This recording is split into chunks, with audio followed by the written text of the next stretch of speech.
Pai universal, fonte eterna de amor, verdade e vida, nós te agradecemos pelo reinício das nossas reuniões de estudo do livro de Urântia, por essa oportunidade renovada de buscarmos a verdade viva, de aprofundarmos nossa compreensão do teu amor e de fortalecermos a nossa fé filial em ti.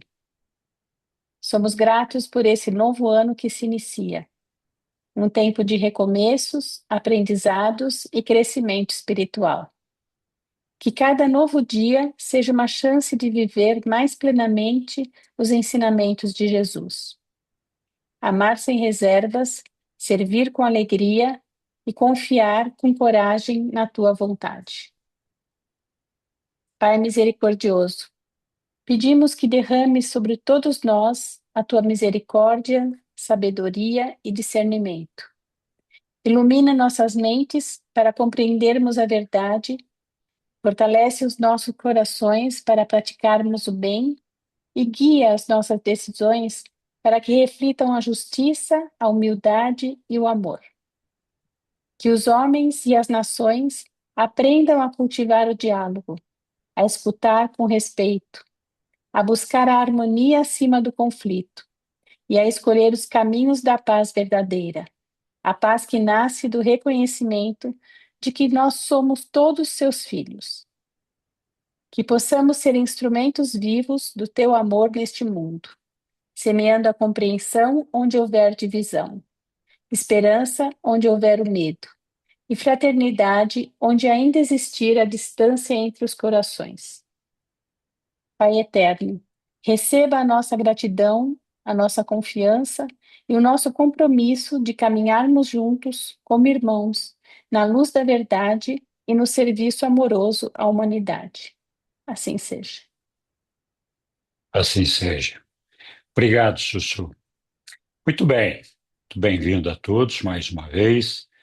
Vamos começar a nossa leitura, então, dando continuidade ao nosso estudo lá da vida e dos ensinamentos de Jesus. Já estamos aí quase que na reta final, no documento 192. Falta este e mais 3 documentos só para terminarmos, né, o livro. E aí retomarmos lá do início, como fazemos sempre. Bom, muito bem. Alguém quer nos ajudar aqui com a leitura? Estamos aqui no documento 192, item 3. Eu posso. Então, vamos lá. Muito obrigado, Egli. 3. No Monte da Ordenação. Ao meio-dia do sábado, 22 de abril, os 11 apóstolos reuniram-se como indicado no monte perto de Cafarnaum e Jesus apareceu entre eles. Essa reunião ocorreu no mesmo monte em que o Mestre os havia designado como seus apóstolos e como embaixadores do reino do Pai na terra. E essa foi a 14ª manifestação moroncial do Mestre. Naquela ocasião, os 11 apóstolos ajoelharam-se em um círculo em volta do Mestre e ouviram-no a repetir as missões deles, viram-no reproduzir a cena da ordenação e do mesmo modo como eles foram selecionados para o trabalho especial do reino. E para eles, tudo isso foi como uma memória da sua primeira consagração ao serviço do Pai, exceto pela oração do Mestre. Quando o Mestre, o Jesus moroncial, orou, nesse momento, em um tom de majestade e com palavras tais de poder que os apóstolos nunca tinham antes ouvido. O Mestre agora falava com os governantes dos universos, como quem, no seu próprio universo, tivesse recebido nas suas mãos todo o poder e autoridade. E esses 11 homens nunca esqueceram a experiência de reconsagração moroncial à promessa anterior como embaixadores. O mestre passou apenas uma hora nesse monte com seus embaixadores e, depois de fazer uma despedida afetuosa a todos, desapareceu das suas vistas. E ninguém, durante toda uma semana, viu Jesus. Os apóstolos realmente não tinham a menor ideia do que fazer, não sabendo se o mestre tinha ido para o Pai. Nesse estado de incerteza, permaneceram em Batsaida. Tinham medo de ir pescar, de que então ele viesse falar com eles e que deixassem de vê-lo. Durante toda essa semana, Jesus esteve ocupado com as criaturas moronciais na terra e com os assuntos da transição moroncial que ele experienciava nesse mundo. Obrigada. Muito obrigado, Egli. Muito bem. Boa noite, Roberto e Leonai. Boa Alguém noite a quer todos. fazer? Boa noite. Alguém quer fazer alguma observação, algum comentário desse texto?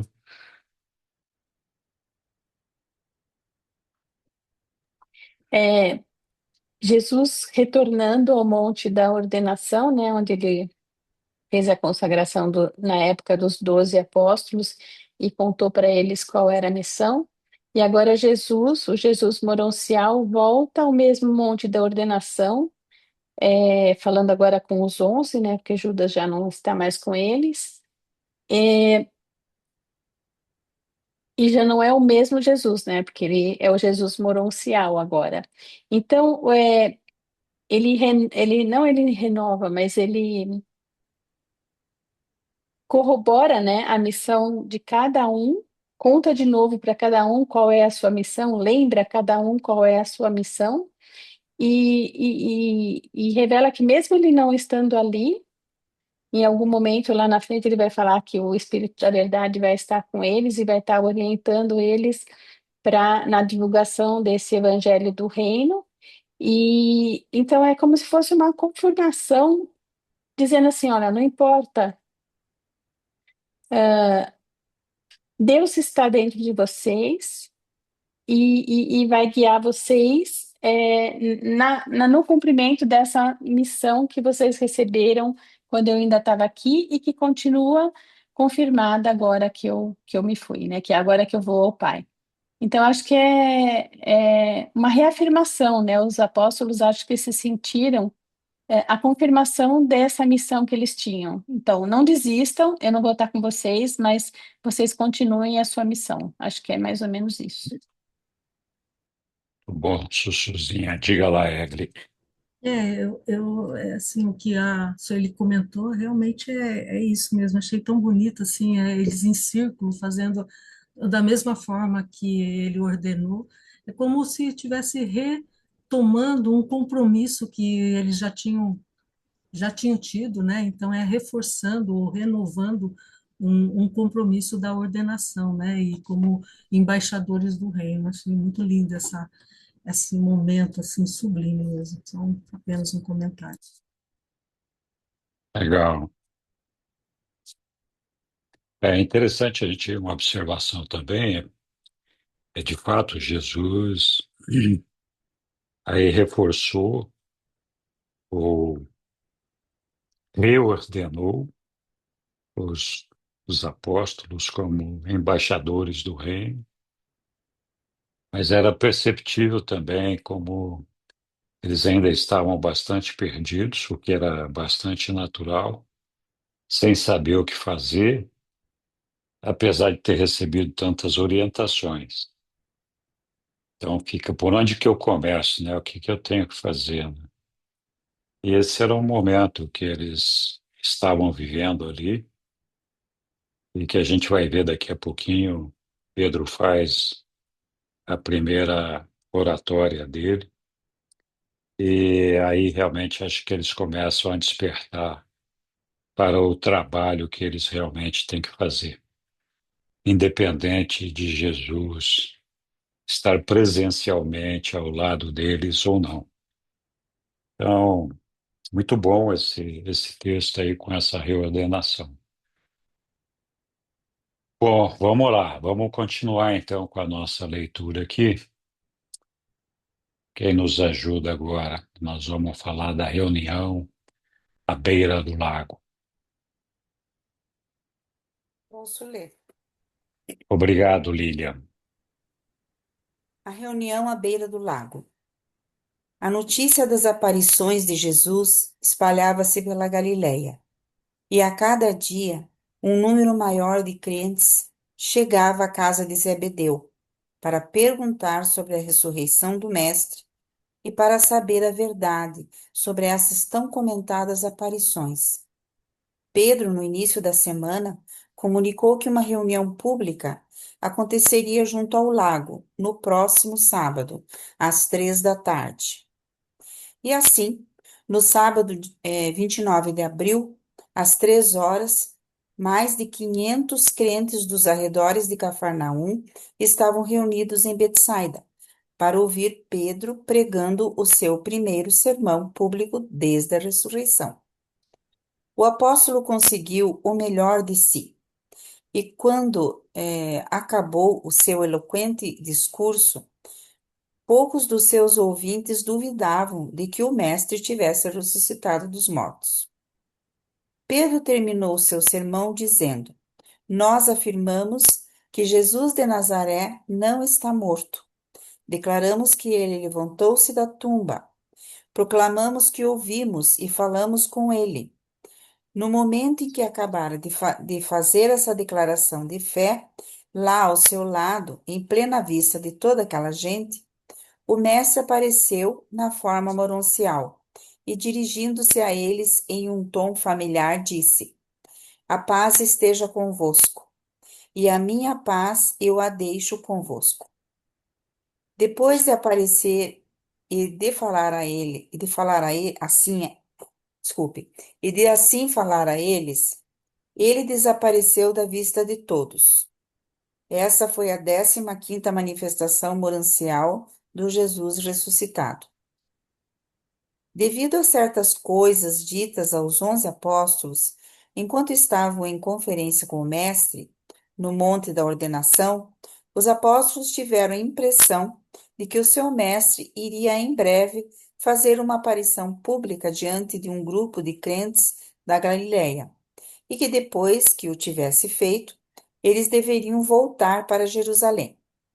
Em consequência disso, logo cedo no dia seguinte, domingo 30 de abril, os 11 deixaram Betsaida indo para Jerusalém.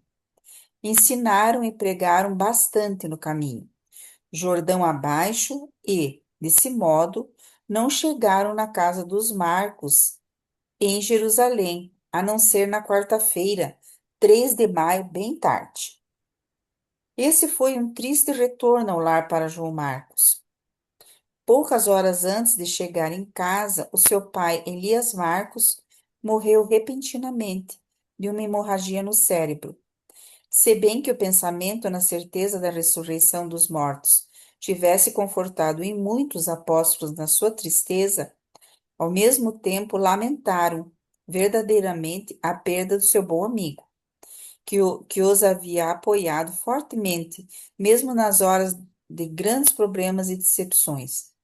João Marcos fez o que pôde para confortar a sua mãe, e falando por ela, convidou os apóstolos a continuarem fazendo da sua casa o seu lar. E os 11 fizeram dessa sala de cima o seu centro de apoio até depois do dia de Pentecostes. Os apóstolos propositalmente haviam chegado em Jerusalém depois do cair da noite, para não serem vistos pelas autoridades judaicas, nem aparecerem publicamente no funeral de Elias Marcos. Nem apareceram. Durante todo o dia seguinte, permaneceram silenciosamente reclusos nessa memorável sala de cima. Na quinta-feira, à noite, Os apóstolos tiveram um encontro maravilhoso nessa sala de cima e todos se comprometeram a sair na pregação pública do novo Evangelho do Senhor ressuscitado, exceto Tomé, Simão Zelote e os gêmeos Alfeus. Tinham já sido dados os primeiros passos no sentido da troca do Evangelho do Reino, a filiação a Deus e a irmandade dos homens, pela proclamação da ressurreição de Jesus. Natanael fez oposição a essa mudança no contexto da mensagem pública, mas ele não podia contrariar a eloquência de Pedro, nem deter o entusiasmo dos discípulos, especialmente o das mulheres crentes.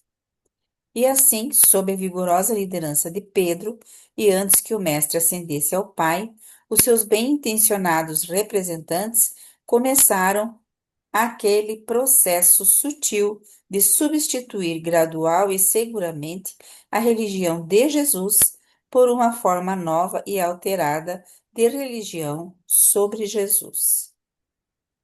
Muito obrigado, Lilian. Obrigada. Então, Acho que um ponto bastante importante é esse, que eles começam já a trocar a religião de Jesus sobre a religião sobre Jesus, né? A religião de Jesus ele veio aqui para apresentar o Pai a nós e para nos apresentar ao Pai. Então, nos falar que nós temos um Pai amoroso e que nós todos somos irmãos. E aí eles se fixam tanto na ressurreição de Jesus que acabam trocando a, essa mensagem, né, da filiação pela mensagem de que Jesus ressuscitou e perdem de vista aquilo tudo que Jesus, ou muito do que Jesus ensinou quando eu estava ali com eles.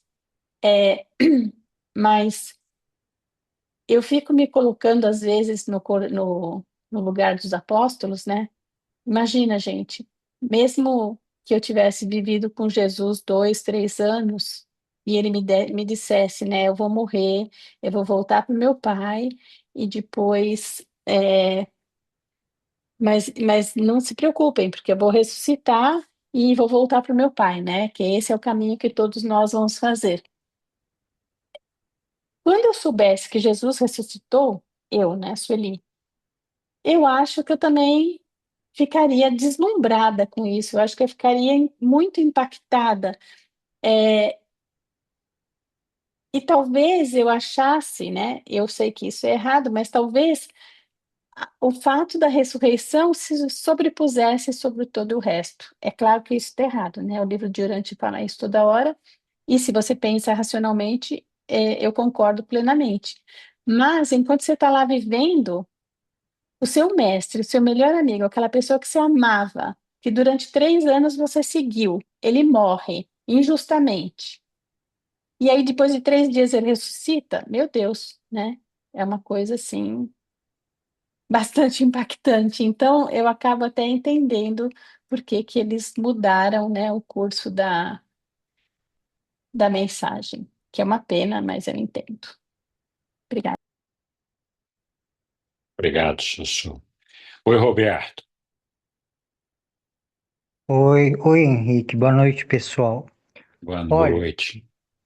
eu vou dar a minha interpretação a respeito dessa afirmação da distinção entre a religião de Jesus e uma religião sobre Jesus. Eu interpreto que a religião de Jesus é a religião vivida por Jesus Cristo. É uma experiência pessoal interior. Então, quando a gente fala na religião de Jesus, a gente está falando na maneira como Jesus Cristo se religava e comungava com Deus. E nos traz também esse desafio de nós também, pessoalmente, no coração da nossa alma, viver essa experiência de amor espiritual que religa a nossa pessoa humana a pessoa de Deus. Então, a religião de Jesus é uma experiência pessoal, interior e espiritual. E eu interpreto que uma religião sobre Jesus é sobre os eventos históricos e os fatos que aconteceram com a pessoa de Jesus Cristo na forma humana. Então, é um ponto de vista exterior do Mestre. Então, eu acho que, como o próprio Jesus Cristo ensina, que a verdadeira religião do Espírito é uma experiência pessoal, em todos os casos, a gente deve aprofundar os conceitos sobre a realidade exterior, sobre os fatos materiais dos eventos terrenos e se voltar para a experiência pessoal interior de comunhão com Deus, o Pai, o Filho e o Espírito, e com a pessoa espiritual de Jesus Cristo, a Mãe Espírito Santo, que está em espírito e verdade presente conosco agora. É isso. Obrigado, Roberto. Mais alguém?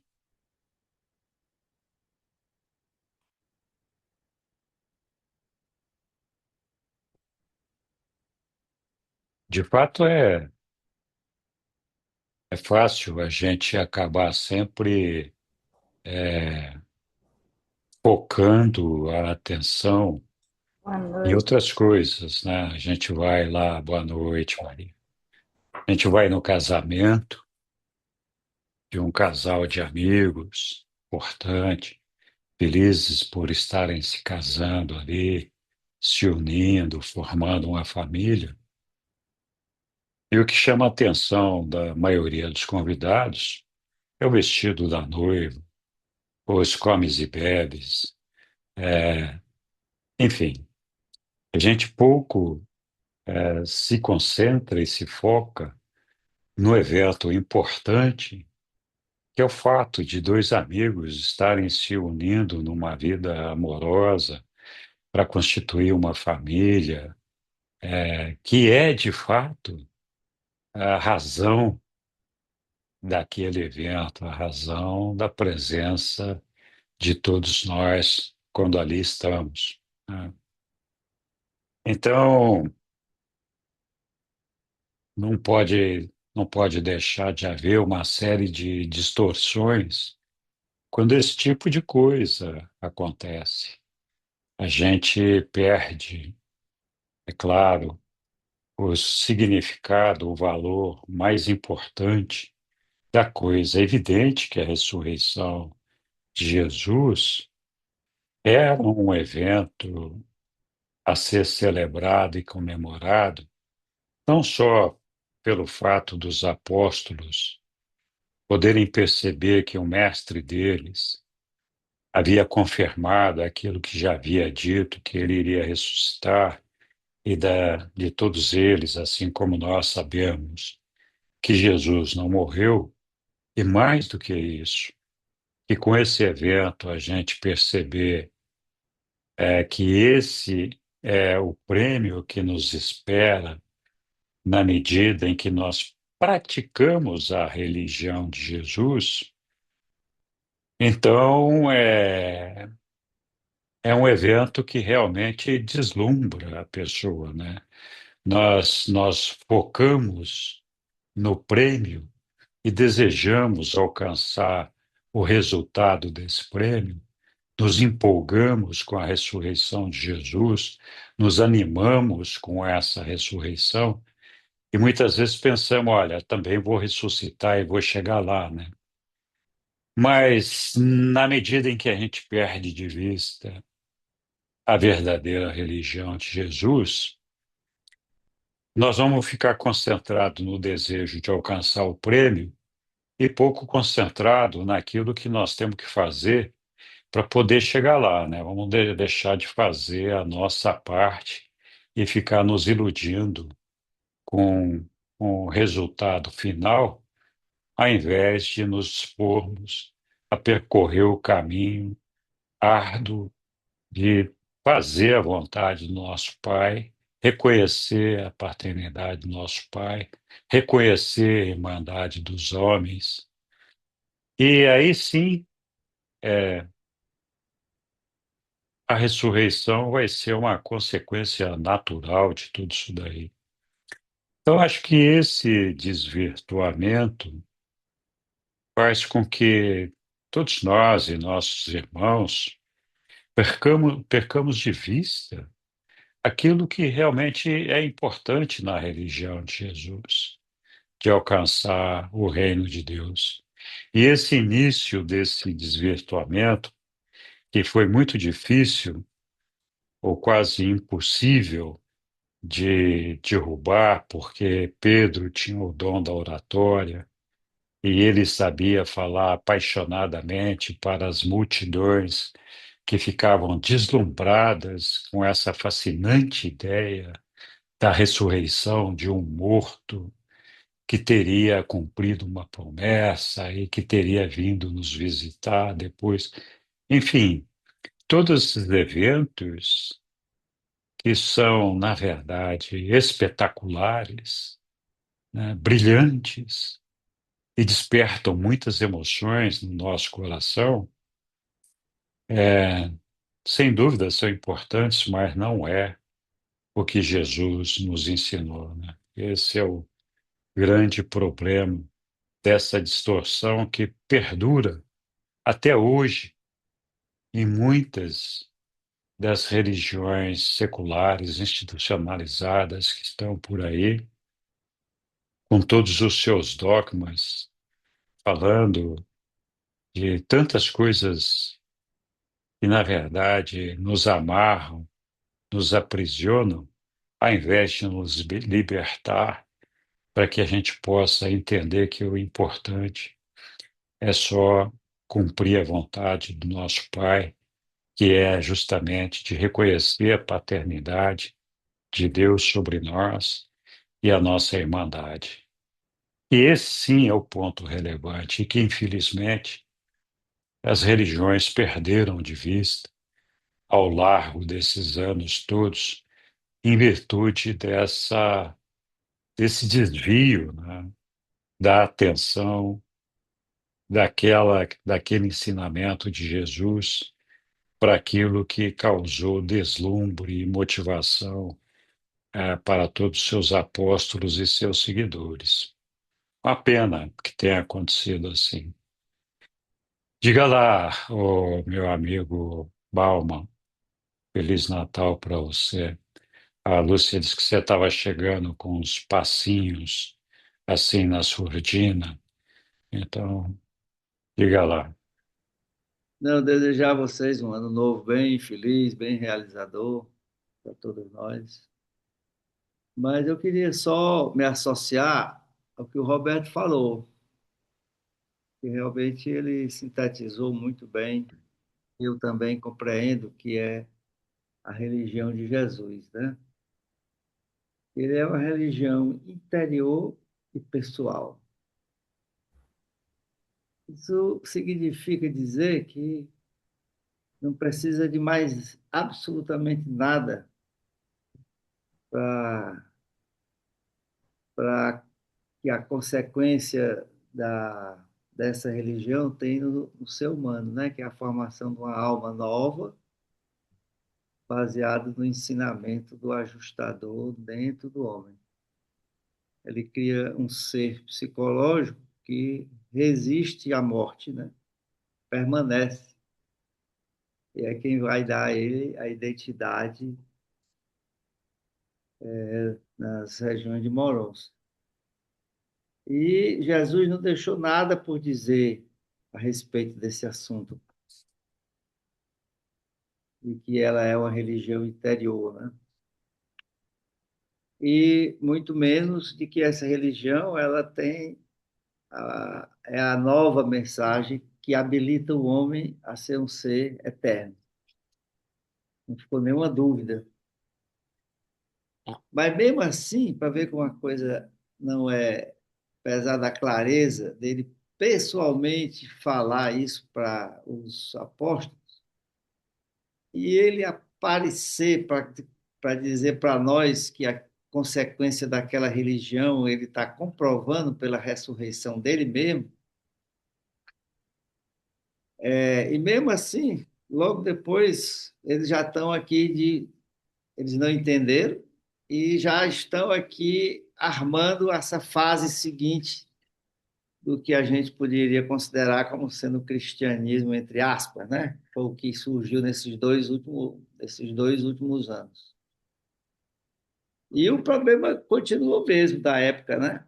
Aqui Natanael separou-se deles, né? Outros que não eram dos 12, mas também saiu de perto de Pedro e Santiago e mesmo de Paulo, depois, porque já não divergiam. Você vê que aqui Natanael faz oposição a essa mudança no contexto da mensagem pública. Natanael já está querendo dizer, olha, não é isso aí não. A religião é uma religião interior e é a religião de Jesus, não é uma religião sobre ele, né? Sobre os eventos que ele proporcionou para nós, para poder provar que tudo que ele havia dito era verdadeiro. Então, essa questão da religião interior, isso aí é uma dificuldade muito grande que nós temos, porque o cristianismo se distorceu muito e, em vez de ser um apoio, uma ajuda, passou a ser um estorvo, né? Uma pedra no caminho de quem quer, do pesquisador. É mais ou menos isso que eu queria dizer. E essa questão de ser interior, ela significa dizer, não é nem dizer, é levar ao homem que não tem, precisa de absolutamente mais nada. Nada espirituoso, né? Aliás, quem matou essa charada aqui foi o Spinoza. O Spinoza era uma inteligência tremenda. Mas não precisa de templo, não precisa de reza, não precisa de dogmas, não precisa de badulachos, né? Que a gente vê aí nas religiões do mundo inteiro. Quando entrei, a primeira vez entrei num templo budista, foi chocado, né? De tanta coisa. Então, é uma religião que o homem, nos níveis atuais, não aceita.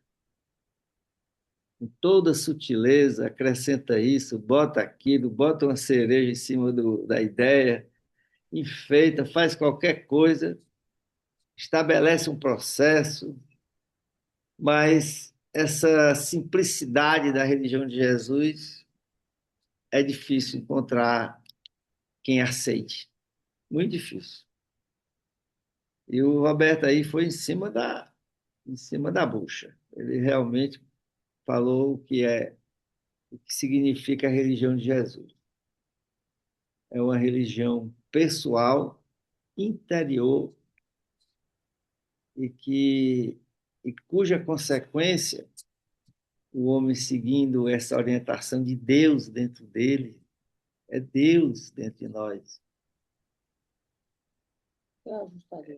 que é o ajustador. A gente só tem um esclarecimento 2000 anos depois, com o advento do Eliú. Por isso que eu valorizo muito o advento do Eliú, porque realmente ele trouxe de volta aquilo que tinha fugido da experiência humana, que é o fato de a religião de Jesus ser um processo completamente interior. É o homem, o pai dele dentro dele, o, o advento de Jesus trouxe outra energia para se associar à fração do pai, né, para conduzir o homem a uma nova realidade eterna. Isso é real, isso existe mesmo, isso não é papo furado, não. E aí o Eliú trouxe de volta isso, mas com todas as sutilezas e ao longo dos tempos vão se adicionando coisas, coisinha para cá, uma coisinha para lá, um detalhe assim, um detalhe assado, que nós mais ou menos temos que ter muita cautela né? E argúcia, para não cometer isso que o Paulo cometeu nas barbas, né, de Jesus. Porque não é uma coisa fácil, é uma convicção que praticamente anula toda consequência material que a gente precisa adicionar a essa filosofia cristã, né? A essa religião. E é isso, a nossa responsabilidade é essa. Ok, irmãos. Muito Obrigado. obrigado, Paulo. Oi, Caio. Oi, Henrique. Só recordar dois pontos aqui. Um é que o próprio livro de Dante já fala que Tomé, no fim da vida, começou a escrever um evangelho com a sua visão, né? Não sei se esse evangelho é o mesmo que existe, mas encontraram alguns evangelhos são ditos gnósticos, né, numa biblioteca de Nag Hammadi, e foi em 45 mais ou menos, e tem traduções hoje na internet do Evangelho de Tomé. E o Evangelho de Tomé ele é muito focado em Deus vivendo dentro de nós. Vale a pena quem tiver interesse buscar e ver o que poderia ser o Evangelho, a visão de Tomé. Não sei se esse Evangelho é o mesmo e o livro de Dante já cita ou não, mas parece ter uma convergência com respeito ao conteúdo. E eu acho uma pena, infelizmente, é uma pena enorme que a maioria das linhas cristãs que existem utilizam de forma tão enraizada na doutrina a ideia de que Deus amoroso enviou seu filho para ser sacrificado, para perdoar os nossos pecados. Isso para qualquer pessoa que minimamente pensa um pouco, é uma aberração que faz com que algo que é tão fundamental, né, nas filosofias cristãs torne tudo que você disser inválido, porque uma das premissas mais básicas e fundamentais dela tem como coração um fato que é uma aberração e é totalmente inaceitável para qualquer pessoa que minimamente pensa ou tem coração, porque nenhuma pessoa sensata sacrificaria seu filho por ninguém. Então, é uma pena porque muitas pessoas, eu acho que racionais e que têm uma sede de repente, saber melhor, né, sobre religião, sobre Deus, acabam entrando numa linha agnóstica ou mesmo de descrença total de Deus, porque dentro das filosofias que existem por aí, o que elas vão encontrar como parte mais primária é essa aceitação, ter que aceitar esse tipo de fundamento que não tem sentido algum. Toma-se isso ao fato de que na Bíblia você tem estupro pedido por Deus, e várias outras coisas no Velho Testamento que são outras aberrações, torna, né, o caminho cristão ainda mais complicado, né? Então, acho que a função nossa aqui, como pessoas que tiveram acesso a uma revelação que tem mais nexo e não tem conflitos, esse tipo de conflitos tão marcados, a gente tem um caminho para poder purificar ou melhorar essas crenças que tem por aí, né? E trazer algo mais em linha com o que foi o ensinamento correto. Isso é tudo, obrigado. Obrigado, Caio. Muito bom. Balma, você pediu a palavra de novo.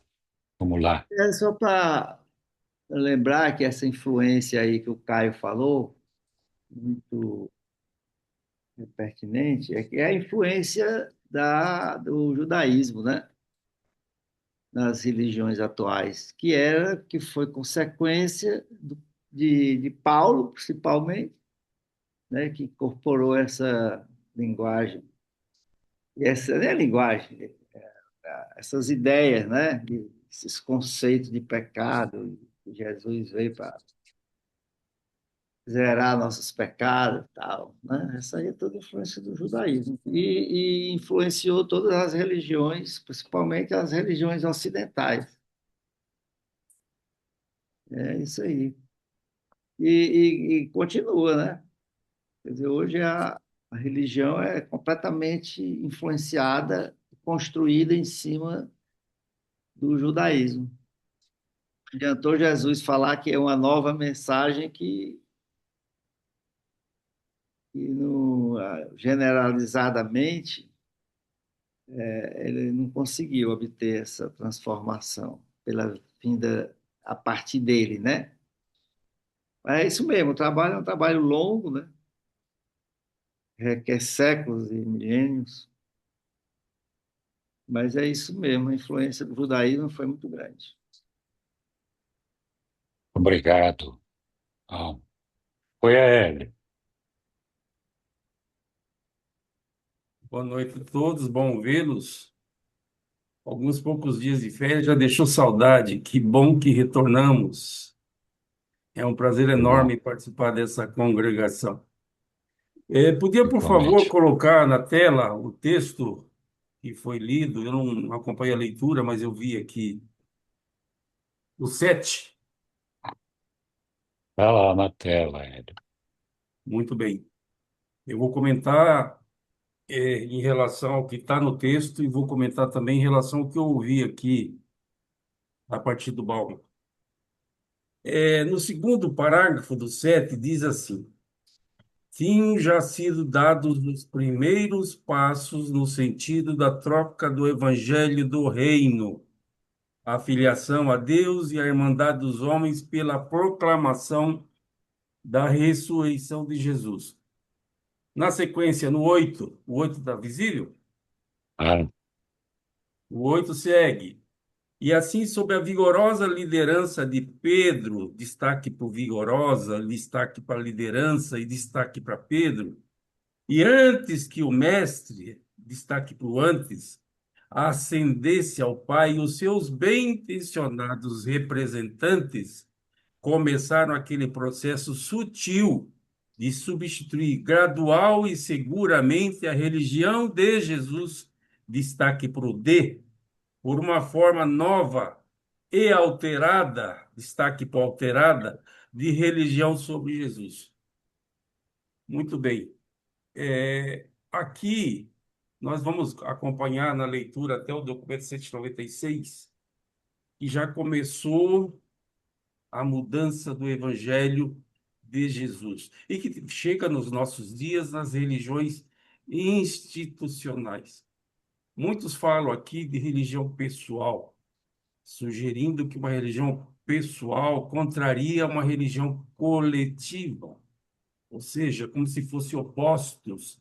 Se você tem uma religião pessoal, você não pode ter uma religião coletiva porque elas são conflitantes.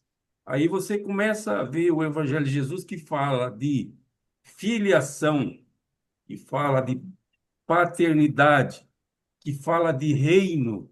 E eu fico imaginando como isso é possível se a pessoa não congrega, se não existe o coletivo que associa as vontades e as escolhas individuais.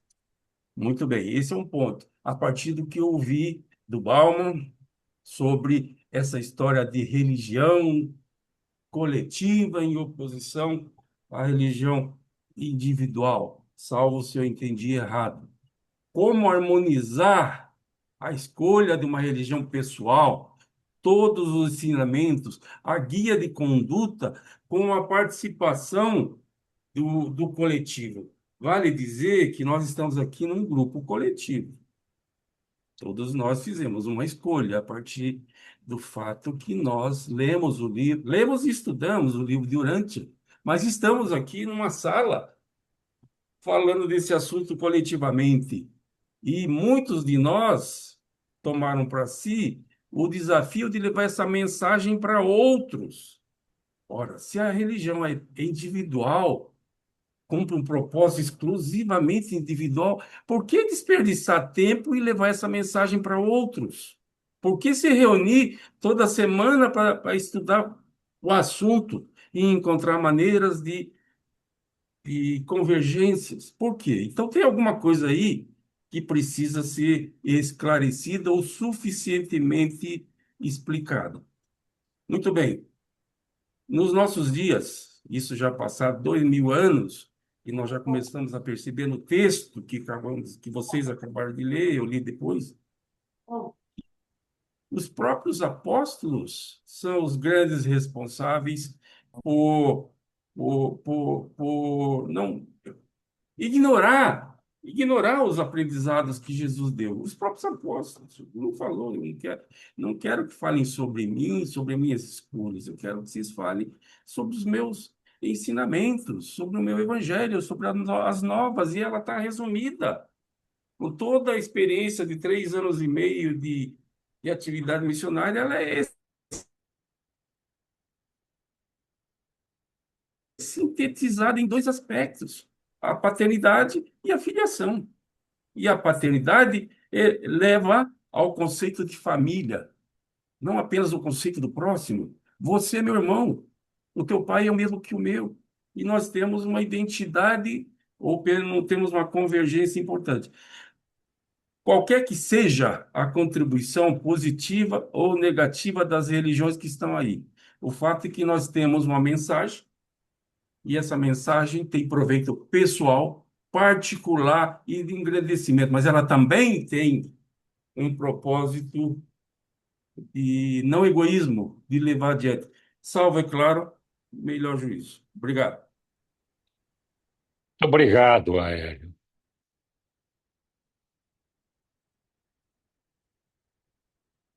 Oi, Roberto.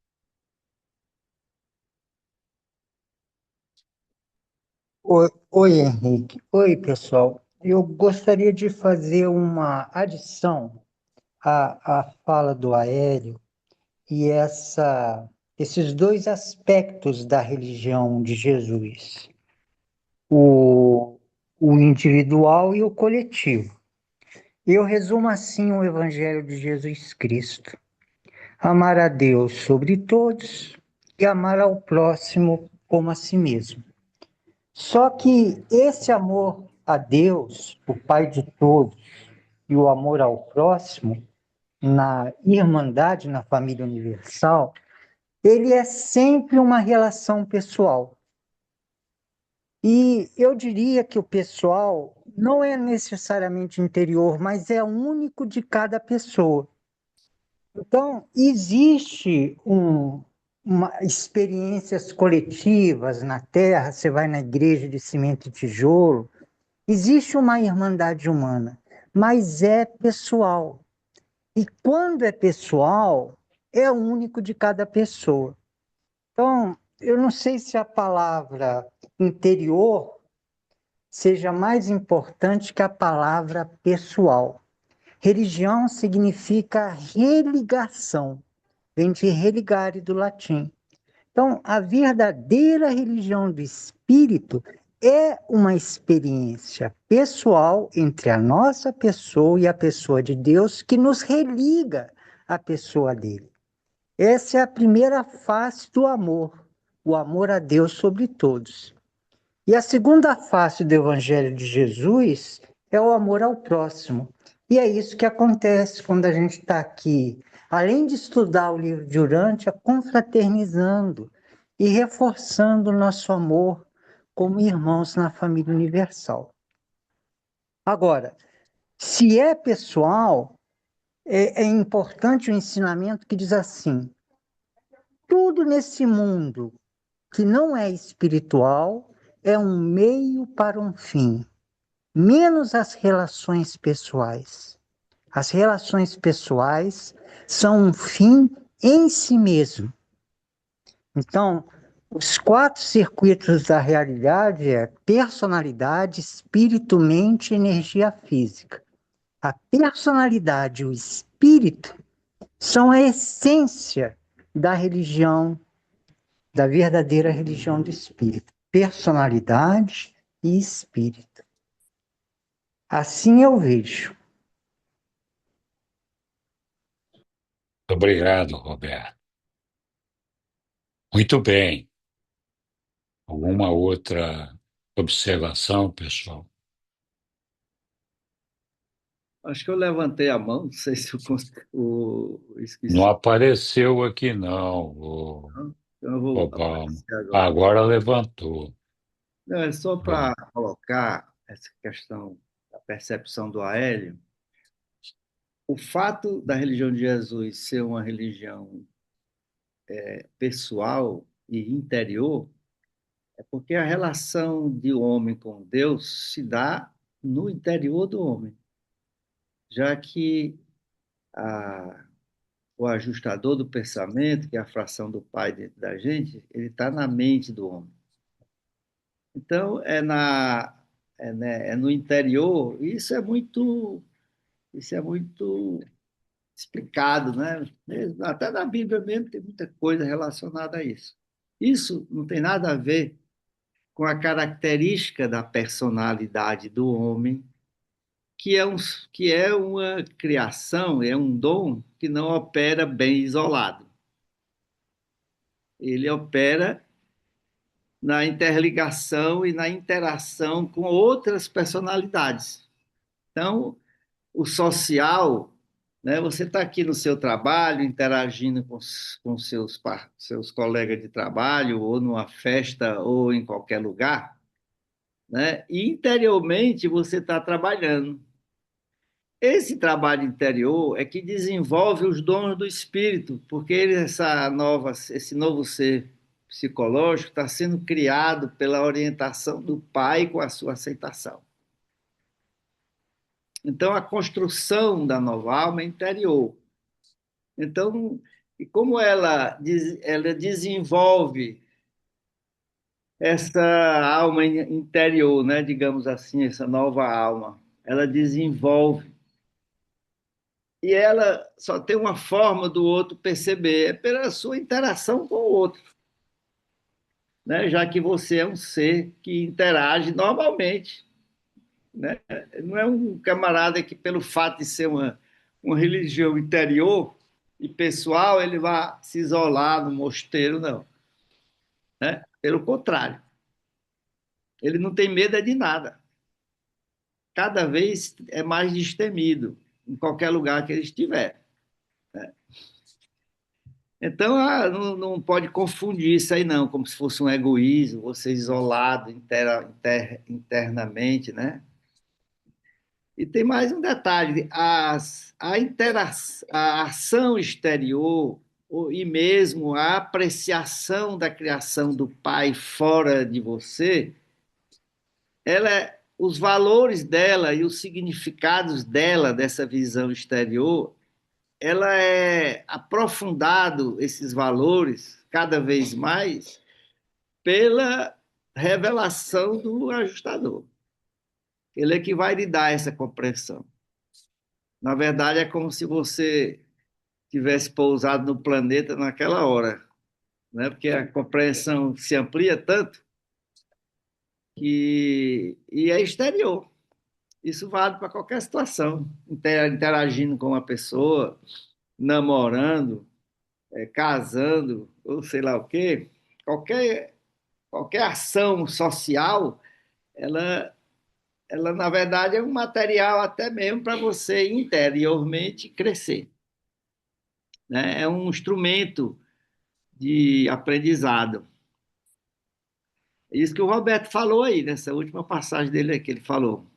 É que tudo que é exterior, na verdade, é um meio para o seu crescimento. E tudo que é interior, né, nesses termos que a gente está falando da religião de Jesus, ele é um fim em si mesmo. Ele é o próprio crescimento dele, a proporção que ele está trabalhando. Só ele está tendo essa consciência, já é uma forma muito já avançada de se desenvolver. Ok. Obrigado. Oi, Hélio. Então, eu queria destacar o que comentei sobre a religião coletiva, mas especificamente voltada para a decisão individual, pessoal de cada um, de se envolver ou não com o esforço de divulgação, ou o esforço de levar adiante uma mensagem que teve um proveito pessoal muito grande. Então, sem desprezar o benefício individual de todo aprendizado, seja religioso, seja de qualquer outra natureza, a questão que eu estou colocando aqui é tirar esse proveito pessoal e guardar para si mesmo, e, de certo modo, impactar o seu próximo com o exemplo. Porque se algum conhecimento de valor você internalizar e isso não te melhorar, não te colocar como uma pessoa observável, então você tem o antes de saber e de ter acumulado esse conhecimento e você tem o depois. Se você pegar o antes e pegar o depois e não tem diferença nenhuma, então isso é teoria, não é prática. Então, o que se espera de um estudante é que aprenda e que esse aprendizado o torne melhor de várias maneiras, tanto no aspecto civil, profissional, social, quanto no aspecto religioso. Então, eu tenho um conhecimento superior, mas eu continuo o mesmo de sempre, com todos os defeitos, sem nenhum aprendizado, sem nenhuma evolução. Aí eu pergunto, mas que conhecimento mais estéril, mais sem graça é esse? Então, você pode impactar a sociedade, o teu meio, o teu círculo, simplesmente pela tua mudança favorável, positiva, que isso desperta, sim, na medida que você está integrado à sociedade, desperta curiosidade. Ué, aquele cretino lá já não é tão cretino, aquele bobalhão já não é tão bobalhão, aquele sem noção já não é tão sem noção. Então, alguma coisa aconteceu, pode ser. Então, o exemplo ensina, mas a questão toda não é essa. Fora esse aspecto relevante, você não tem como não ser notado, salvo se você é um ermitão, você não tem como você não ser notado. Na sociedade, no trabalho, na profissão, na igreja, em qualquer círculo, na família. As pessoas percebem se você está sendo impactado por alguma coisa diferenciada para melhor. Mas não é esse o ponto. O ponto, na verdade, é o que você está disposto a fazer em relação ao teu próximo, em relação a contribuir com a evolução deste também. Vale dizer que Jesus formou uma equipe pequena, mas ele formou uma equipe. Ele não formou a equipe apenas para impactar aquele pequeno grupo. Não, eu vou tornar 12 pessoas melhores, eu vou tornar 70 discípulos melhores e pronto, assunto encerrado. O meu evangelho é restrito, é pessoal, é individual, é particular e tem que ser assim mantido. Ele não deu essa missão, ele deu uma missão diferente. Qual foi a missão? Levar adiante. Então, o ponto relevante aqui não é discutir o benefício é, de um aprendizado superior em termos individuais, no sentido de fazer escolhas boas. Não é nesse sentido. A questão toda é o que você vai fazer em forma de agradecimento para levar adiante no sentido de contribuir para a melhoria da sociedade, começando pela família e começando pelos próximos. Nós temos aqui um grupo que escolheu o livro de Urante. Isso já nos torna diferenciados. Eu não sei quanto representa a comunidade de leitores e estudantes do livro Durante, não sei, honestamente, mas é muito menos do que a comunidade de cristãos, que é medida em 2,5 bilhões de pessoas e usa a Bíblia como um livro que chamam de sagrado. Então, vamos lá, eu vou arriscar um número só porque eu gosto de número. Vamos imaginar que nós somos, no mundo todo, 50 mil pessoas, perto de 2,5 bilhões. É um número desprezível, é quase um traço na estatística. Aí nós vamos pegar esse conhecimento e vamos guardar para nós mesmos e tirar o proveito que isso for possível em benefício próprio e dos nossos mais próximos, ou nós aceitamos um desafio maior? É uma pergunta eh, jogada ao vento, mas vale a pena considerar. Obrigado. Obrigado, Hélio. Muito bem. Diga lá, Eliona. Olá, pessoal, boa noite. Não vou querer me estender Boa. muito, mas eu vou ler aqui um trecho que está lá no documento 103, seção 1 e parágrafo 1. Ele diz assim: a unidade da experiência religiosa em um grupo social ou racial nasce da natureza idêntica dos fragmentos de Deus que residem nos indivíduos. É essa parte divina no homem que dá origem aos seus interesses, não egoísta pelo bem-estar de outros homens. Contudo, posto que a personalidade é única, não havendo dois seres mortais iguais, ocorre inevitavelmente que não há dois seres humanos que possam interpretar de modo similar a condução e os impulsos do espírito da divindade que vive dentro das suas mentes. Os seres de um grupo de mortais podem experienciar a unidade espiritual, mas eles não podem nunca alcançar a unidade filosófica. Pulando um pouco aqui para o parágrafo 2, ele diz assim: quando um mortal está de pleno acordo com a filosofia religiosa de um semelhante mortal, esse fenômeno indica que esses dois seres tiveram uma experiência religiosa semelhante, no que toca às questões da similaridade entre suas interpretações filosófica e religiosa. Para sintetizar o que eu quero dizer, é que a religião pessoal, ela é pessoal, é uma experiência pessoal, mas quando há uma semelhança com o nosso semelhante, isso se torna, vamos dizer assim, uma concatenação que forma a religião mais ampliada. O que foi, filhão?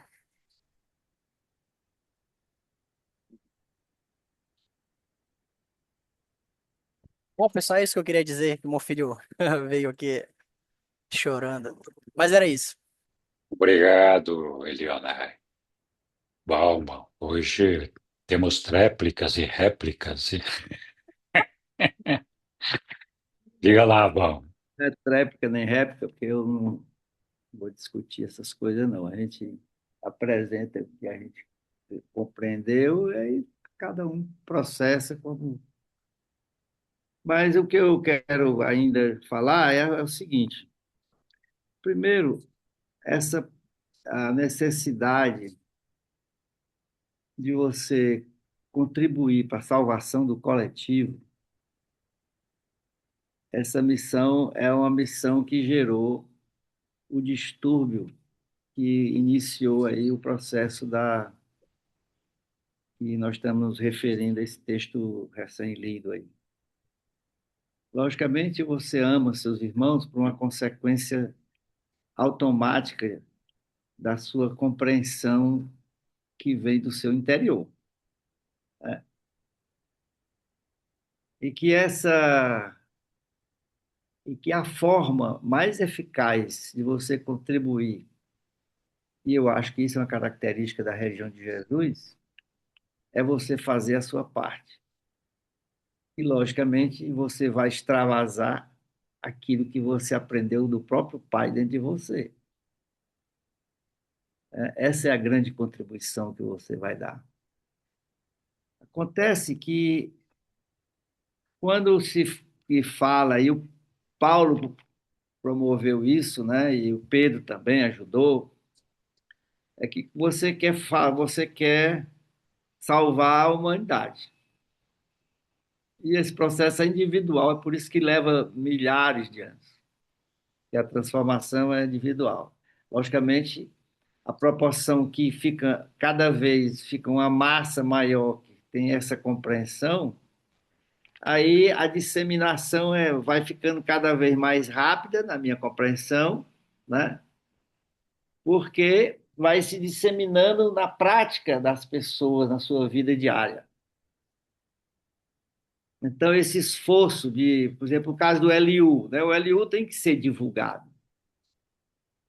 né? Mas ele tem que ser divulgado, né? Ele não tem para que alguém, assim como eu, que dei de cara com ele num momento importante da minha vida espiritual, né, e religiosa, aí para mim era mesmo que era uma coisa maravilhosa, eu achei uma coisa maravilhosa.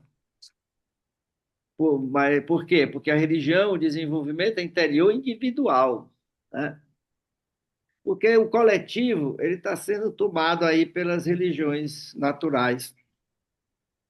Mas para encerrar aqui a minha participação, eu já falei muito, eu queria ler, é a última folha do LU, essa é a última folha do LU. O grande desafio ao homem moderno é realizar uma comunicação melhor com o monitor divino que reside dentro da mente humana.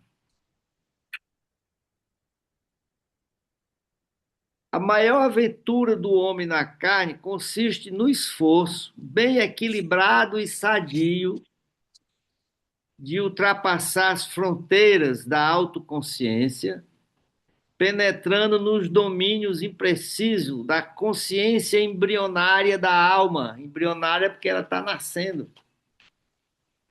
em um esforço de todo o seu coração para alcançar a região fronteiriça da consciência do espírito, esse o contato com a divina presença. Está aqui uma síntese do processo humano, de salvação humana, está aqui, ó. Tudo interno, né? Esse é o desafio do homem moderno. E é mesmo. Essa comunicação com o monitor interior, com Deus dentro dele, é uma coisa verdadeira. E é por isso que é difícil, né? Porque a religião empurrou o homem para fora dele, né? Ele tem que ir para a igreja, ele tem que ir para o culto, ele tem que fazer a parte dele, tudo fora dele, fora, fora, fora, fora. Aí nós perdemos essa vivência com o mundo interior, seu próprio mundo interior. Então a mente natural humana começa a tentar adaptar aos valores dela, e começa então a distorcer o caminho. E aí, para ele voltar, retomar tudo, é difícil. O Eliuzinho aqui foi que trouxe para a humanidade essa possibilidade. Ele está só no começo. Ok, prometo que não vou mais falar.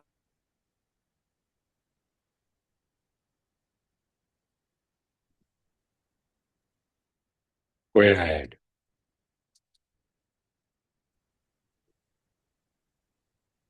Então, ainda que as pessoas digam que eu gosto de polemizar, e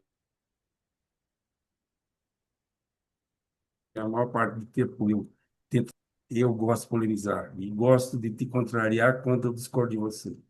E eu vou dizer de novo, de uma outra maneira. Você tem, numa extremidade, você tem o pessoal, o individual, aquilo que dá sentido, que dá propósito, de conduta. Obviamente, você pode compartilhar isso com os outros ou não, a decisão continua sendo sua. A questão toda não é escolher um caminho versus o outro caminho. Porque, na verdade, você pode estar escolhendo dois caminhos. Se você, se você aprende alguma coisa de valor e você não quer compartilhar, é uma escolha sua. Mas se você decide diferente, que você vai compartilhar, sempre dependendo da vontade alheia de aceitar a tua experiência como válida, porque eu posso simplesmente olhar para mim, olhar para esse, eu não tenho o menor interesse. Siga o teu caminho, siga as tuas escolhas, eu vou seguir as minhas. Essa questão de essa questão de aprender com os acertos ou ir aprender com os erros alheios também é uma decisão pessoal, na medida que a gente chega vazio. E quando eu digo a gente chega vazio, é desde o nascimento.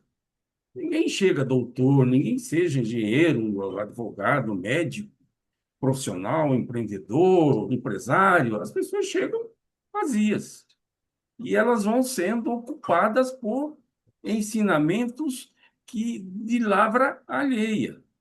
O próprio liderante que foi citado, e você fez bem em mencionar a última página, ele diz o seguinte: essas religiões todas aí, elas têm defeitos, elas têm adulterações, elas têm um monte de problema. Eles chamam de evolucionária. A ideia de evolucionário sugere evolução, senão daria outro nome. É uma religião que carece de mudança. Bom, é fato que houve manipulações. Se eu vou ensinar alguma coisa para outra pessoa que eu não acredito, isso tem um nome. Isso é hipocrisia. Faço o que eu digo, mas não faço o que eu faço. Isso é hipocrisia. Hipocrisia. É óbvio que essas igrejas evolucionam. Eu digo óbvio, porque há inúmeras provas na linha do tempo que elas se desviaram, não necessariamente por equívocos bem intencionados.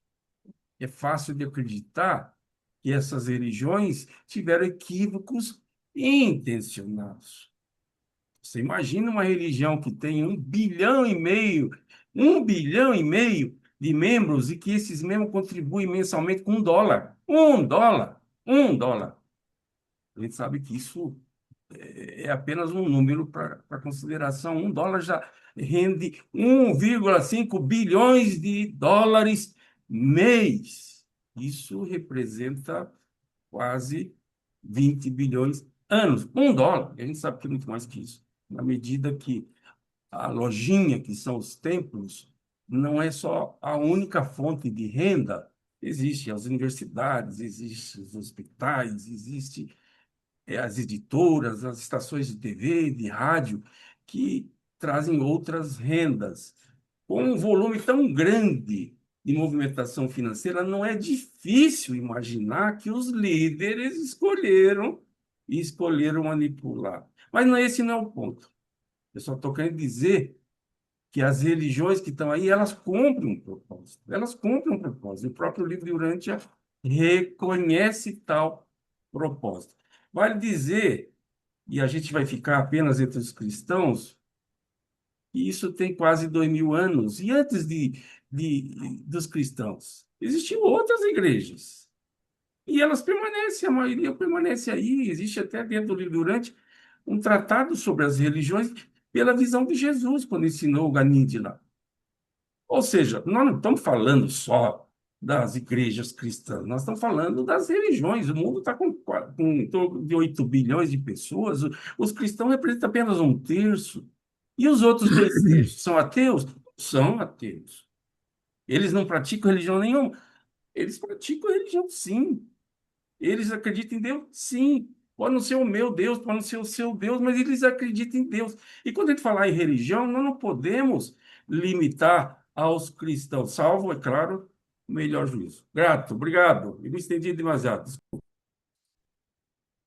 Pessoal, nós vamos avançar na leitura aqui, que ficou cansativo essa. Vamos lá, vamos avançar. Quem vai nos ajudar agora? Estamos no documento 193. Posso ler. Então vamos lá, diga lá. Obrigado. Últimas aparições e ascensão. A 16ª manifestação moroncial de Jesus ocorreu na sexta-feira, 5 de maio, à noite, no jardim de Nicodemos, por volta das 9 horas. Nessa noite, os crentes de Jerusalém haviam feito a primeira tentativa de congregarem-se desde a ressurreição. Reunidos ali, naquele momento, encontravam-se os 11 apóstolos, o grupo das mulheres e amigos e ainda cerca de 50 outros discípulos importantes do Mestre, incluindo alguns gregos. Esses crentes estiveram conversando informalmente por mais de meia hora. Nisso, subitamente, o mestre Moroncial surgiu, plenamente visível, e começou imediatamente a instruí-los. Disse Jesus: que a paz esteja convosco. O grupo mais representativo de crentes, apóstolos, discípulos, homens e mulheres, para o qual eu apareci desde o tempo da minha libertação da carne, é este. Agora vos conclamo a testemunhar o que eu vos dissera de antemão, que a minha permanência em vosso meio deveria ter um fim. Eu vos disse que em breve deveria voltar para o Pai. E naquele momento vos disse claramente que os principais sacerdotes e governantes dos judeus me entregariam, para que eu fosse levado à morte, e disse que ressuscitaria do túmulo. E por que então vos permitis assim ficar desconcertados quando tudo isso de fato vem a acontecer? E por que ficar tão surpresos quando me levantei do túmulo ao terceiro dia? Não acreditastes em mim porque ouvistes as minhas palavras sem compreender o significado delas. Agora, todavia, deveis dar ouvidos às minhas palavras, para que não cometais novamente o erro de escutar os meus ensinamentos com a mente, enquanto dentro de vossos corações deixais de compreender os significados. Desde o começo da minha passagem, como um de vós, eu vos transmiti que o meu único propósito era revelar o Pai do céu para os filhos dele, na terra. Eu vivi a autotorga da revelação de Deus, para que vós pudesseis experienciar a carreira de conhecimento de Deus. Revelei Deus como vosso Pai no céu, e revelei a vós como filhos de Deus na terra.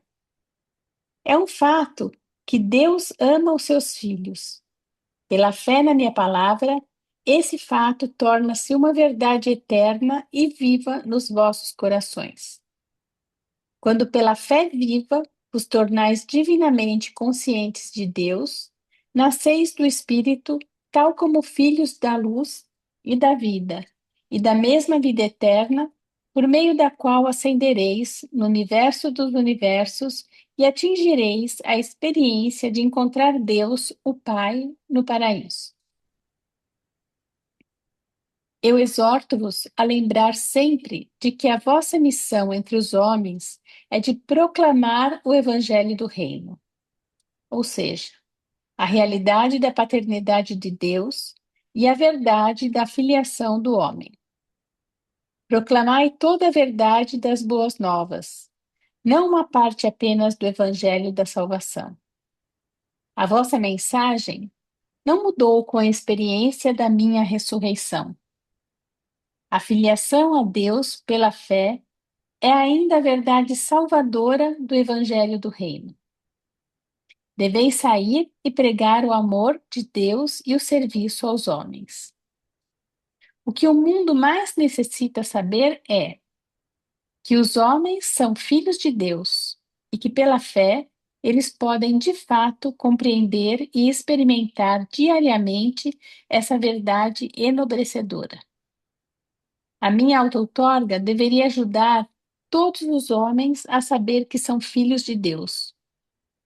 Mas esse conhecimento não será suficiente se eles não conseguirem captar pessoalmente, por meio da fé, a verdade salvadora de que eles são filhos espirituais vivos do Pai eterno.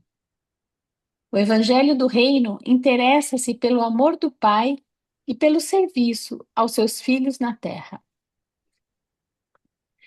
Aqui entre vós, compartilhais o conhecimento de que ressuscitei dos mortos, e isso não é estranho. Tenho o poder de sacrificar a minha vida e retomá-la. O Pai dá esse poder aos seus filhos do paraíso. Deveríeis animar-vos nos vossos corações pelo conhecimento de que os mortos de uma idade entraram na ascensão eterna logo após haver eu deixado o novo túmulo de José. Vivi a minha vida na carne para mostrar como podeis, por meio do serviço do amor, tornar-vos reveladores de Deus aos vossos semelhantes. Do mesmo modo que, amando-vos e servindo a vós, eu me tornei o revelador de Deus para vós. Entre vós eu vivi como filho do homem, para que vós e todos os outros homens soubesseis que todos são de fato filhos de Deus. E pois, ide agora a todo o mundo pregar esse evangelho do reino do céu a todos os homens. Amar os homens como eu vos tenho amado.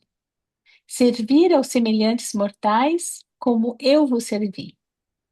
De graça recebestes, e de graça deveis dar. Devereis permanecer em Jerusalém apenas até que eu vá para o Pai, e até que eu vos envie o Espírito da verdade. Ele irá conduzir-vos até a verdade mais ampla, e eu irei convosco a todo mundo. Estarei sempre convosco, e a minha paz eu a deixo convosco. Quando acabou de falhar-lhes, o mestre desapareceu da sua vista.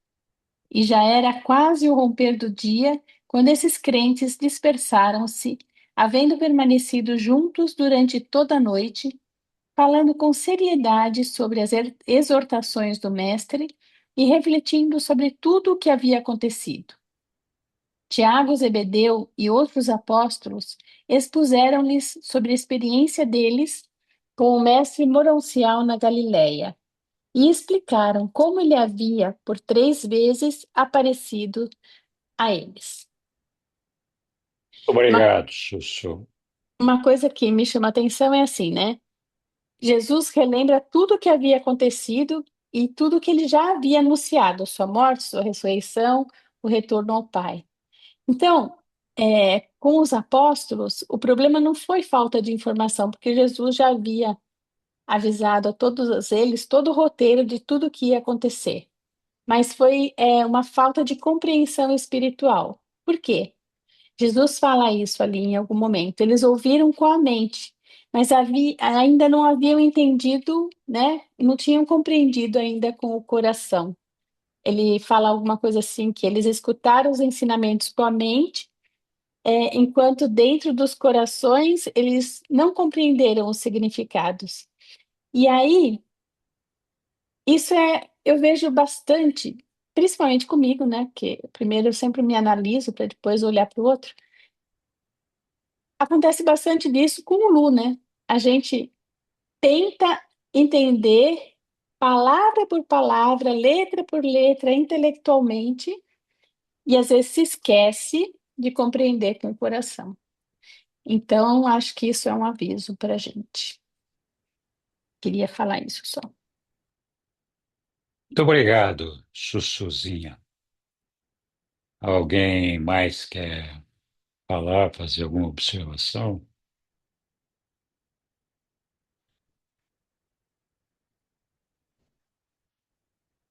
Muito bem. Vamos seguir adiante, então. Voltamos aqui no nosso texto e continuamos com a aparição em Sichar. Alguém quer ler para a gente?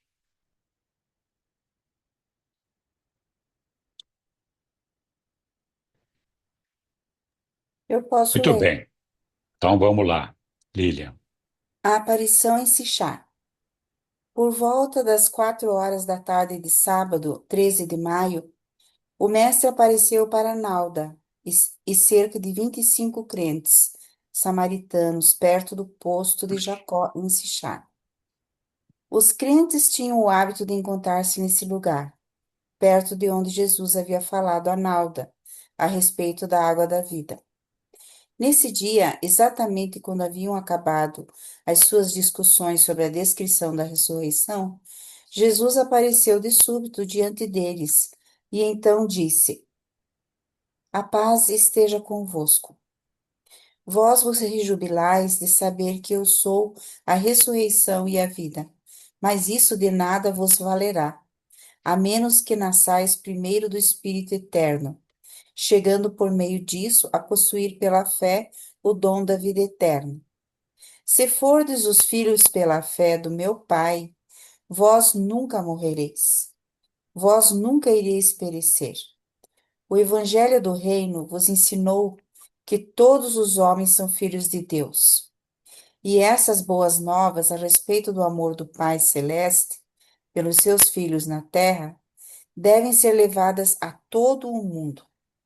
É chegada a hora em que não ireis adorar o Espírito a Deus apenas em Gerizim ou em Jerusalém, mas sim onde estiverdes e como estiverdes, em espírito e em verdade.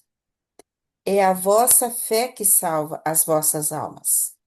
A salvação é dádiva de Deus a todos os filhos, a todos os que são filhos dele.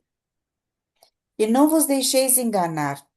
Ao mesmo tempo em que a salvação é uma dádiva livre de Deus e é concedida a todos aqueles que aceitam pela fé, em seguida virá a experiência de conceber os frutos dessa vida espiritual, tal como é vivida na carne.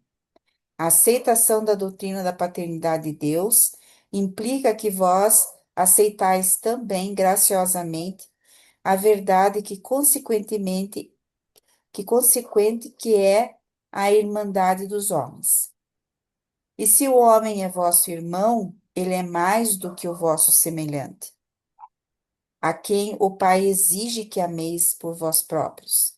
Sendo da vossa própria família, não só amareis ao vosso próprio irmão com uma afeição familiar, mas também servireis a ele como serviríeis a vós próprios.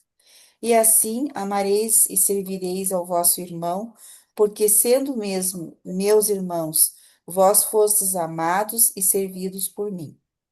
Ide então a todo o mundo falar dessas boas novas, a todas as criaturas de todas as raças, tribos e nações. O meu espírito preceder-vos-á, e eu estarei para sempre convosco. Esses samaritanos ficaram bastante atônitos com a aparição do Mestre e partiram apressados para as cidades e aldeias vizinhas, divulgando as novas de que haviam visto Jesus e que ele lhes havia falado. E essa foi a 17ª aparição orancial do Mestre. Obrigado, Lília. Obrigada. É interessante, eu queria até ter comentado anteriormente, mas estou destrenada para apertar a 6, esqueci até onde apertava aqui para a mãozinha. É, eu acho que a maior sequência o maior discurso que Jesus deu foi o anterior, né? Ele deu um discurso bastante grande ali para os gregos. Ali não sei onde ele estava, não lembro no começo onde que é que ele estava na aparição anterior.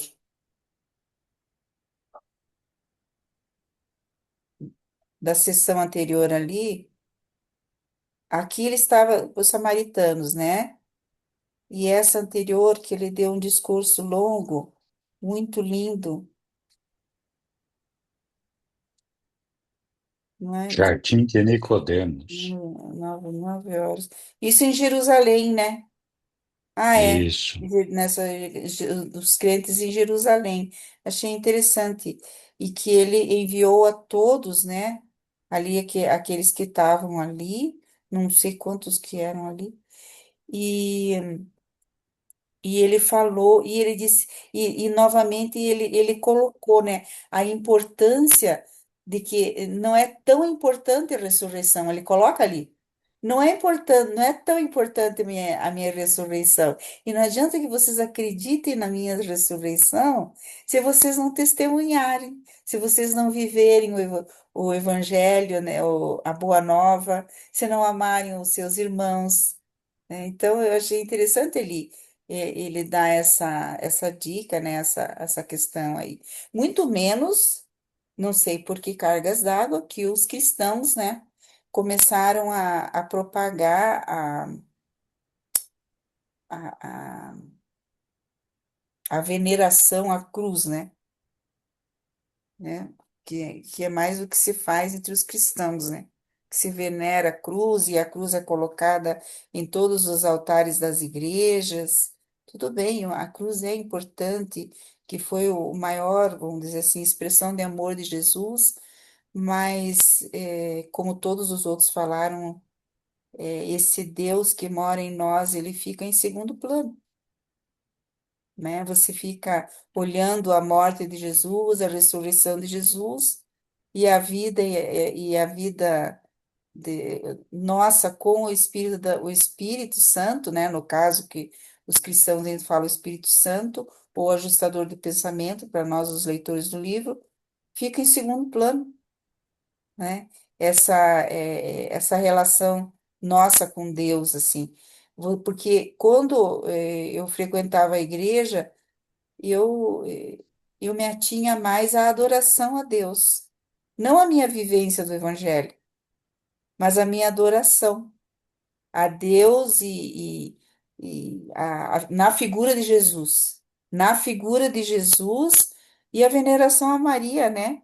Que no caso é dos católicos. Mas ali no livro de Urântia você aprende a essência. Você aprende que existe um ajustador do pensamento, um Deus dentro de você e que você tem que viver esse relacionamento com Ele, é?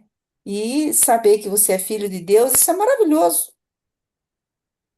Saber que você é filho de Deus é maravilhoso, né? E que a tua missão é amar o teu irmão. E pronto. E é isso que nós devemos divulgar, né? Achei interessante isso.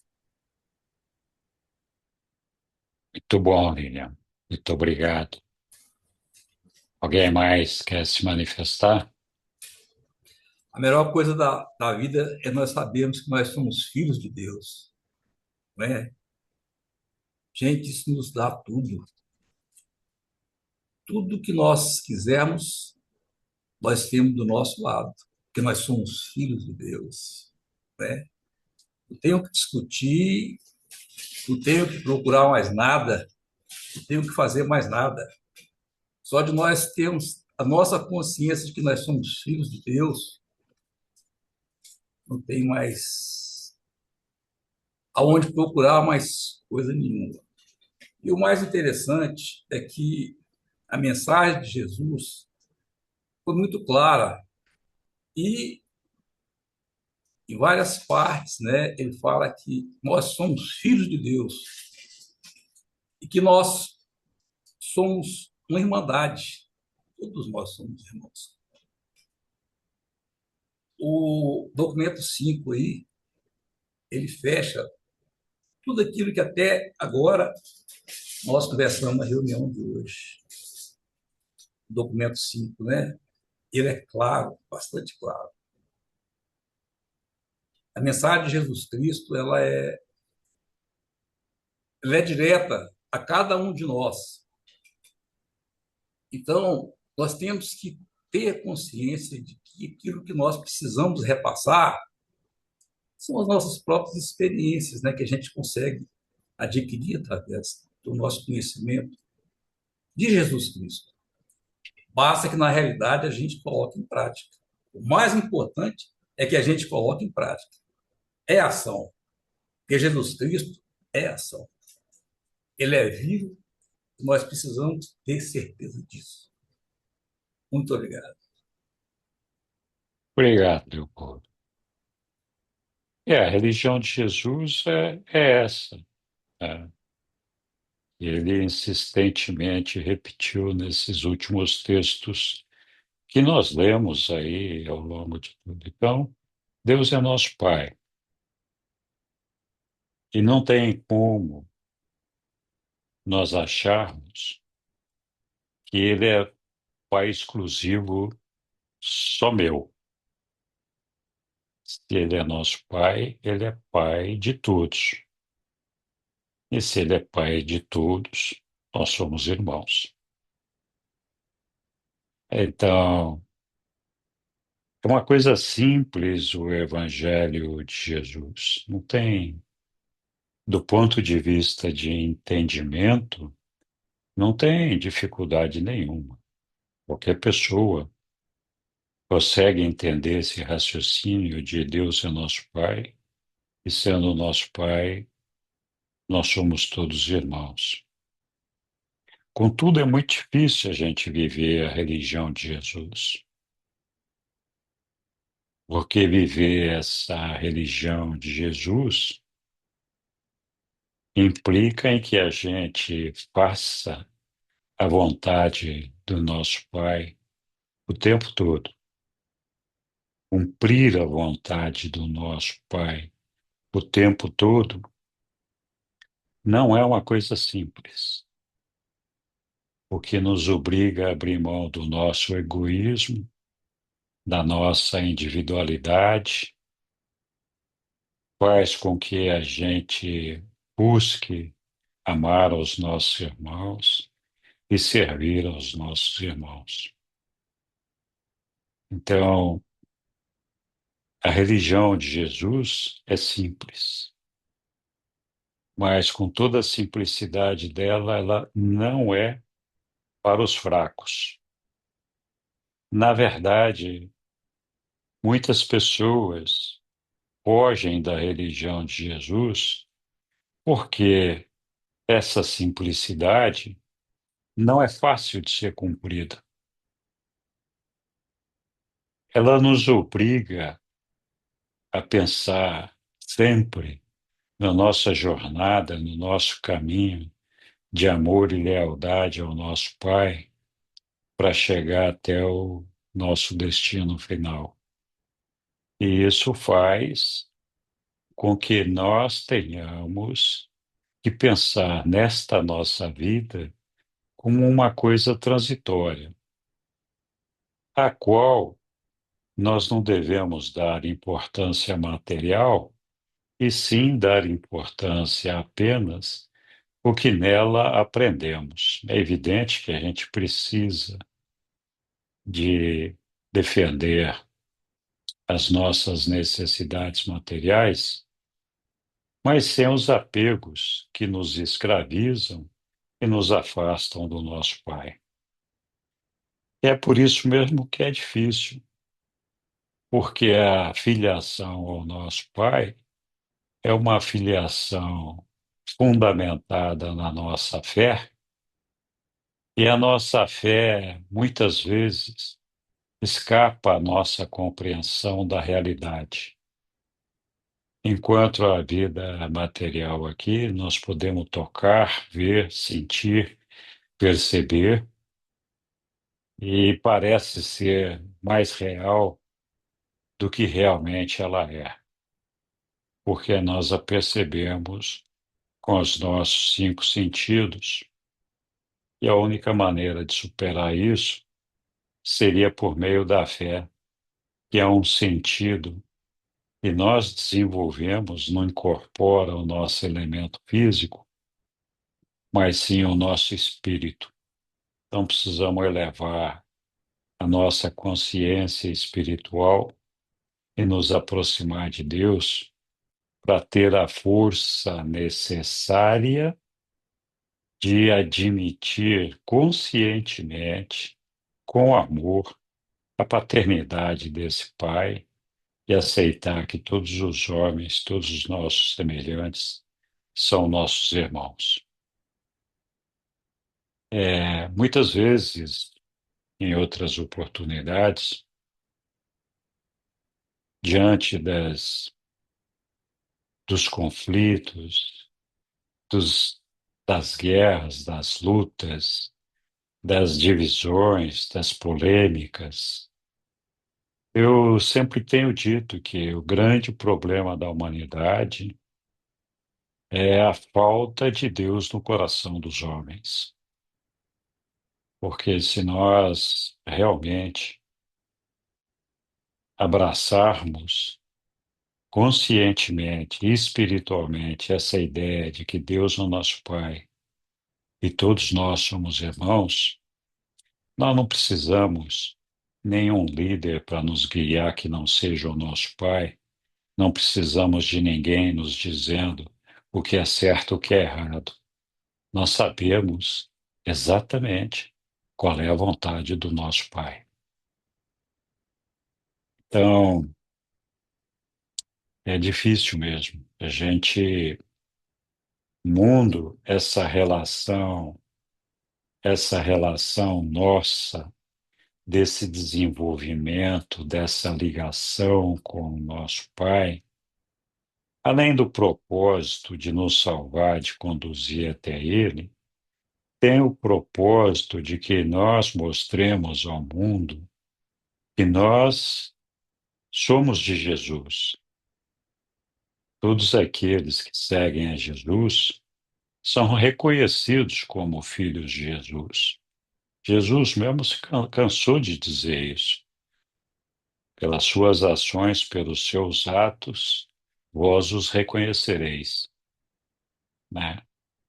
Então, o que o mundo precisa, se nós realmente desenvolvemos esse espírito de amor pelo nosso Pai e verdadeiramente temos essa fé fortalecedora que nos inspira e que faz com que nós dediquemos ao nosso Pai uma lealdade suprema, incapaz de traí-lo, incapaz de nos desviar do nosso destino. Então, se nós somos capazes disso, nós devemos, sim, representar. O mundo precisa ver Jesus de novo aqui na Terra. Nós somos capazes de ver Jesus por meio do Espírito da Verdade, mas não todos os homens ou todas as mulheres são capazes de ter essa percepção. Abençoados aqueles e bem-aventurados aqueles que têm essa possibilidade desse discernimento, dessa cooperação com o Espírito da Verdade, de sentir Jesus dentro do nosso coração. Então, se nós somos abençoados, o que o mundo precisa é ver Jesus outra vez aqui na Terra. Mas ele não vai voltar para se fazer mostrar a todos nós. Ele deixou um legado e nós é que temos essa responsabilidade de contribuir para que a humanidade seja melhor a cada dia e é a oportunidade para que todos os homens sejam felizes e possam viver essa paz de Jesus. E a maneira da gente fazer isso é vivendo a paz de Jesus, é praticando a paz de Jesus, não praticando o desamor, não praticando o desentendimento, não fomentando a fofoca, não fomentando as desavenças, não entrando em questionamentos políticos. Quanto mais nós argumentamos, mais afastados nós estamos do amor do nosso Pai. Se a gente precisa argumentar muito, alguma coisa está errado. Ou nós não entendemos a mensagem do nosso Pai, ou queremos convencer as outras pessoas de que nós temos razão. E não é esse o ponto. Nós queremos ser felizes, felizes com o nosso Pai, felizes com o nosso irmão. Nós não queremos ter razão. Razão tem o nosso Pai. Nós não precisamos substituí-lo. Nós não precisamos ser o dono da verdade. A gente só precisa se entregar a esse Pai, amar, adorar, senti-lo no nosso coração, desejar sempre fazer a vontade dele, aconteça o que acontecer. O preço para isso, nesta vida material, muitas vezes pode parecer muito alto, porque quando a gente luta pelo amor e pelo reino do nosso Pai, as nossas conquistas não são materiais. E nós temos infelizmente, essa dualidade que faz com que nós nos tornemos extremamente dependentes, escravizados pela matéria e pelas coisas que no dia a dia nos acontecem. A nossa vida é tão breve aqui, tão curtinha, e sim, podemos até ter dificuldades e ter problemas a serem superados aqui. Mas se tivermos fé e amor no nosso Pai, percebendo que Ele está ao nosso lado, lutando conosco no dia a dia e fazendo com que nós possamos seguir adiante, revelando a Jesus através do serviço e do amor a todos os nossos irmãos, com paciência, com tolerância, com amor e com dedicação, nós estaremos certamente revelando Jesus. Sempre lembrando que os apóstolos se sentiram perdidos na falta da presença do Mestre fisicamente e muitas vezes se deixaram levar por suas emoções. Nós não temos que salvar o mundo das dificuldades econômicas dele. Nós não temos que salvar o mundo da miséria dele. Nós não temos que salvar o mundo da fome. Nós não temos que salvar o mundo das doenças. Nós não somos capazes de sozinhos fazermos essas coisas. O que nós temos que fazer é lutar para salvar o mundo do desamor, da falta de fé, da falta de paz, da falta de serviço, tolerância e dedicação a todos os nossos irmãos. Então, quando a gente pensa nesse trabalho de acolher os nossos irmãos, de lutar para que eles se sintam amados e que tem pessoas que se importam com todos eles, na medida em que nós fazemos isso, nós revelamos a Jesus que amou a cada um de nós como se um pai fosse de fato o nosso Criador. Então, estou muito feliz da gente estar todo mundo aqui já retomando este ano aqui. A gente passou um período, pelo menos aqui em casa, muito agradável na companhia dos nossos filhos e nossos netos. Tivemos momentos maravilhosos aqui, mas evidentemente sentimos a falta desse convívio com todos vocês aqui. E é muito bom a gente estar de volta aqui. Estou muito feliz, e a Sussu também, que a gente possa ter retomado as nossas reuniões da segunda-feira. E sempre lembrando que acho que a escola retoma agora em fevereiro, né, Su? Isso, 4 de fevereiro. Isso. E queria também lembrar a todos vocês que agora em fevereiro também nós teremos a troca da diretoria da UAB. A nova diretoria já está empenhada em discutir planos de trabalho e as sugestões de todos são sempre muito bem-vindas.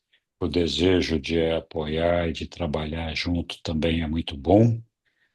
A gente tem essa disposição e abertura para poder fazer aquilo que é melhor para atender a esse chamado de Jesus de disseminar essa religião de Jesus, que é uma coisa tão simples, que é justamente a paternidade do nosso Pai e a irmandade de todos os irmãos.